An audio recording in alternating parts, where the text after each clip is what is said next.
In this lesson, we're taking a look at guitar slides, simply sliding from one note to another without having to pick again. This is a fairly simple technique compared to some of the others, but there are a few different types of slides and a few approaches to consider, so we'll dive into all of that. This lesson is part of the techniques section of series 3 of my beginners course, where we're preparing you for the riffs and songs that we're going to look at in series 4. You can download tabs for all the technique exercises in this series via my Patreon page through the link in the description, where you'll also find a link to the full playlist as well. But without further ado, let's get stuck in.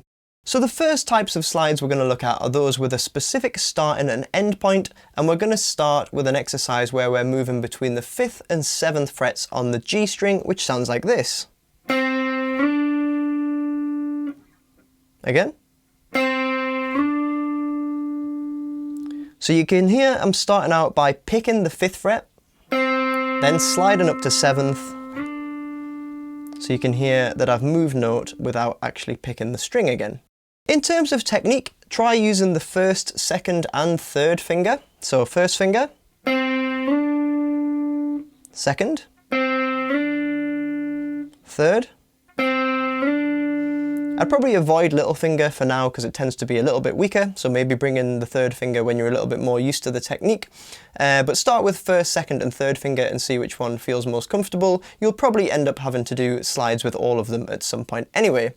Next, the goal when you're doing this exercise is to be able to sustain both notes. So if I pick the 5th fret, you can hear it ringing out, and then as I move to 7th, you can hear the 7th fret ringing out again.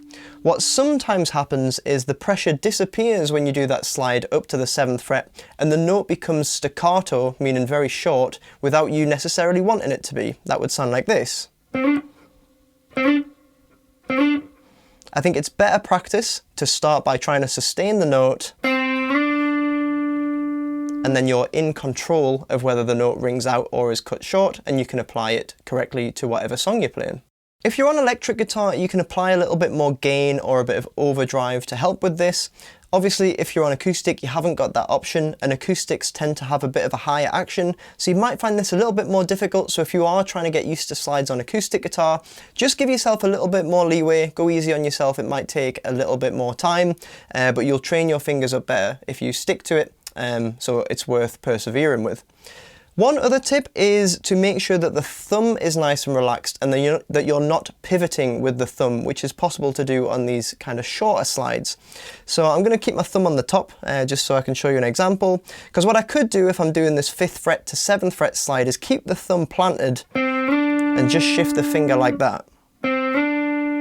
However, that's about as far as I'll be able to reach. If I need to slide up any further, I'm not really going to be able to reach it.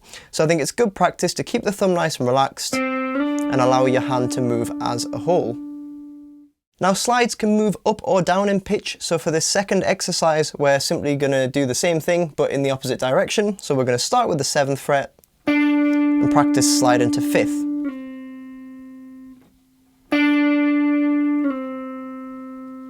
Again, you're trying to keep the note sustaining and ringing out nicely, and this is just going to help you practice shifting that momentum in the opposite direction. Now once you've got used to sliding up and sliding down independently, maybe try doing both together. So 5th fret to 7th fret, then back to 5th fret. I'm only going to pick once, and you're going to hear 3 notes ringing out.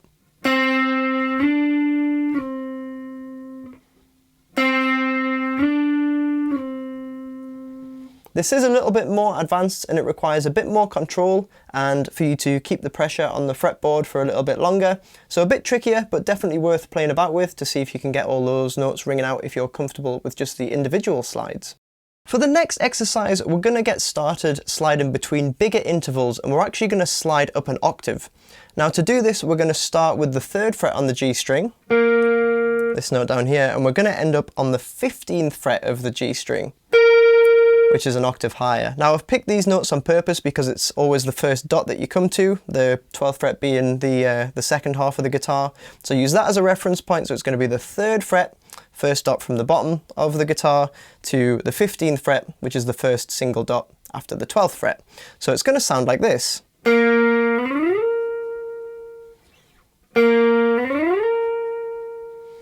And again, you're going to be aiming for both notes to sustain and ring out nicely. As well as just getting used to the bigger movement, the other thing that you'll notice is that you can't look at both notes at once. So what you have to do here is you have to start by picking the 3rd fret, then shift your eyes up to the 15th fret and then start sliding. Okay, so I'm picking the 3rd fret, I'm shifting my eyes, then I'm sliding. I know you can't see exactly what my eyes are doing, but I'm literally picking the note, moving my head to look at the 15th fret, then sliding up.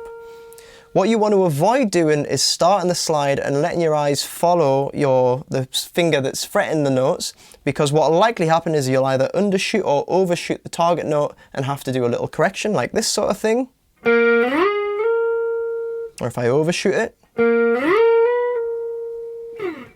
And it's never going to be as accurate. So try and get used to, when you're doing these big slides, just looking at the target note first and then setting off.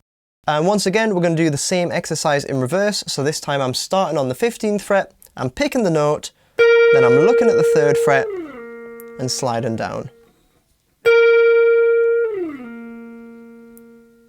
Trying to keep that 3rd fret note nice and sustained when I get there. The next kind of slide we're going to look at is what I call a sliding start. So this is where you don't have a distinguishable first note, so we're not sliding from one specific note to another. We are sliding to a specific endpoint, but the slide should already be in motion when it starts, and that sounds like this. If I aim for the 7th fret on the G,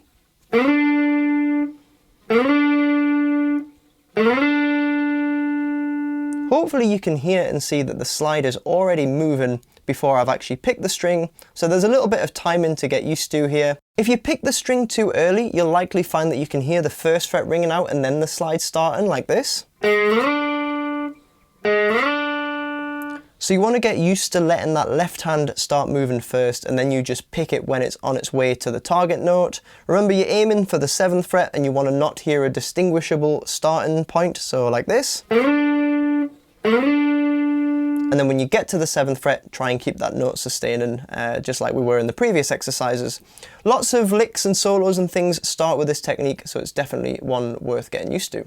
We can also practice the slide and start in reverse. This is a little bit less common, and when it does crop up, it tends to be only short distances. So for this one, I'm going to start around the 9th fret and just do a little kind of 2 fret slide to the 7th fret. But again, I'm going to try not to voice the 9th fret as a specific starting note, so that's going to sound like this. So it's only a short slide, but it's still giving you that same kind of effect. Pretty cool when it's used, but as I say, not quite as common as the upward sliding start. Next, we're going to take a look at an ending slide. So this is where you slide down the neck into a muted or silent sound to end a phrase. And this just makes the endings of licks and solos and things sound a little bit more fluid rather than having an abrupt stop. So if I just give you a quick example, if I just play like a little blues lick.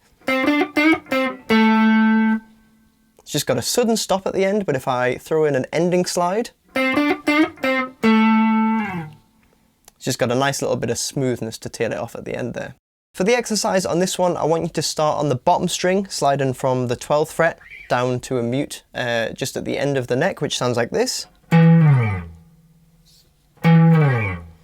Practicing this on the bottom string to start with will just be a little bit easier, because when you get to the bottom of the neck, you can rest all your fingers on the strings lightly and stop them ringing out.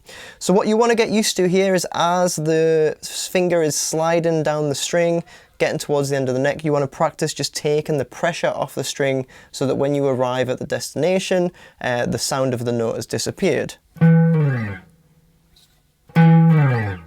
What you don't want is to get to the bottom and then have to relax the hand, because that totally loses the effect of the technique. What you're aiming for is just a nice smooth slide into mute. Now in the riffs and licks that we're going to look at in the next series, you'll probably have to throw this in at the end of quite a lot of them, and if you keep practicing it, soon you'll start to do it without even thinking about it, and it'll just naturally make your playing sound smoother. And finally, for this lesson, we're going to take a look at double stop slides. Now on guitar, a double stop is where you play 2 notes at once, so this is going to be 2 note slides.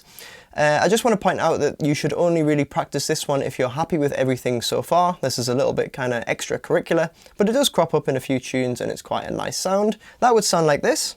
You can hear I'm picking 2 notes at once and they're both sliding up, and if I do a slide up and down, It's a pretty nice effect to throw into a guitar solo or something like that. To practice this one, I'm starting with the first finger on the 4th fret of the G string, then second finger on 5th fret of the B string, and I'm picking both strings together and then sliding up 2 frets each, so that's going to be up to the 6th and 7th fret on the G and B strings, like this.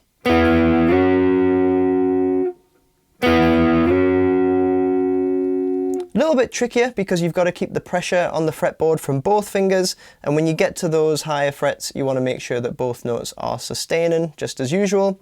Next, try descending, so we're starting 6th and 7th frets, descending to 4th and 5th, which would sound like this.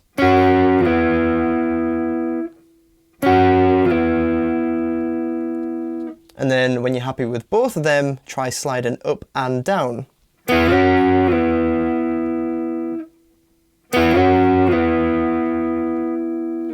Just a little bit of extra practice for you with those double stops, because you might come across them in songs as well. So I hope that's helped you get started with slides on the guitar and enabled you to see a few of the different possibilities. It might feel a little bit strange just practicing slides on their own in isolation without any musical context, but get used to the techniques and then you'll be ready to throw them straight into the riffs in the next series. Remember, you can download guitar tabs for all the technique exercises as well as extra materials for the entire beginner course on my Patreon page via the link in the description. All the lessons are nice and organised on my YouTube channel page, so feel free to subscribe if you want to follow along. And in the next few lessons, we've got some more techniques coming up, so I'll see you in the next one.